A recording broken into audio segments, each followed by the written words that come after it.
एक ऐसा पाक और शफाफ खाना जो जन्नत से उतारा गया था। फिर ऐसा क्या हुआ कि ये खाना अचानक आना बंद हो गया? बनी इजराइल कौम ने ऐसी क्या नाफरमानी की थी जो अल्लाह ने उनसे ये नेमत छीन ली और उन्हें इससे महरूम कर दिया? और उन्होंने ऐसा क्या गुनाह किया था कि इसका असर आज तक हर खाने में मौजूद है? और क्या वजह थी कि अल्लाह ताला ने इन लोगों के लिए आसमान से खाना उतारा? जब अल्लाह ने बनी इजराइल को मिस्र से निकाला और फिरौन से निजात दे दी तो अल्लाह ने मूसा अलैहिस्सलाम को ये हुक्म दिया कि आप बनी इजराइल को लेकर मुल्क शाम में दाखिल हो जाइए। लेकिन उस वक्त शाम पर कौम अमालका का कब्जा था जो बदतरीन कुफ्फार थे और बहुत ही ताकतवर और जालिम लोग थे। मूसा अलैहिस्सलाम बनी इजराइल को लेकर कौम अमालका से जंग के लिए रवाना हुए जिनकी तादाद 6 लाख थी। लेकिन जब बनी इजराइल के लोग मुल्क शाम के करीब पहुंचे तो उनके दिल में खौफ तारी हो गया और बुजदिली पैदा हो गई। उन्होंने मूसा अलैहिस्सलाम से कहा कि इस शहर के लोग बहुत ज्यादा ताकतवर हैं और जब तक वो लोग इस शहर में रहेंगे हम वहां दाखिल नहीं होंगे। यहाँ तक कि बनी इजराइल ने हजरत मूसा से ये तक कह दिया कि ऐ मूसा, आप और आपका रब उन लोगों से जाकर जंग करिए, हम तो बैठे रहेंगे। उन लोगों का ये बर्ताव देखकर मूसा अलैहिस्सलाम को बहुत सदमा पहुंचा। लिहाजा अल्लाह ने उन्हें ये सजा दी कि जिस जगह उन्होंने पड़ाव डाला था वहाँ 40 सालों तक वो भटकते रहे मगर इस मैदान से बाहर न निकल सके।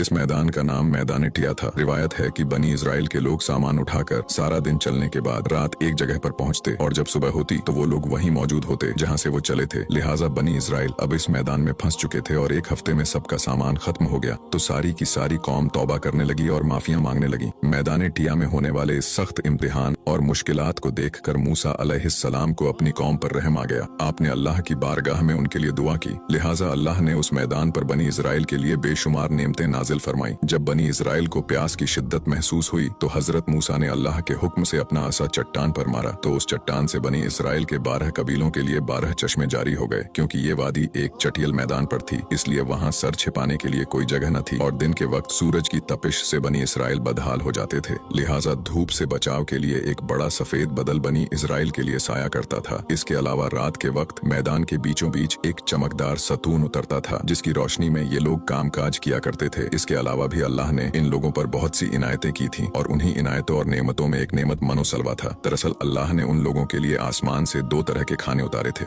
एक का नाम मन और दूसरे का नाम सलवा था। मन शहद जैसी मीठी थी। मन दरअसल एक शबनमी गोंद था जिसका जायका शहद जैसा था। ये गोंद वहाँ के पेड़ पौधों के पत्तों पर जमा हो जाता था और बनी इजराइल इसे रोज सुबह शाम जमा करके खाते थे जो हर शख्स के लिए तकरीबन 4 किलो उतरती थी। जो उस दिन सोया होता था वो उस दिन की खुराक से महरूम होता था। और सलवा एक किस्म का परिंदा था जिसे बटेर कहते हैं। जब शाम के वक्त जुनूब की तरफ से हवाएं चलती तो उन परिंदों के हुजूम बनी इजराइल के खेमों की तरफ आकर बैठ जाते और वो लोग आसानी से उन्हें पकड़ लेते और भून कर खाया करते। मनो सलवा ऐसा खाना था जो इंतहाई आसानी से हजम हो जाता था। रंग, खुशबू और स्वाद में बेमिसाल था। इसके अलावा बनी इजराइल पर अल्लाह की तरफ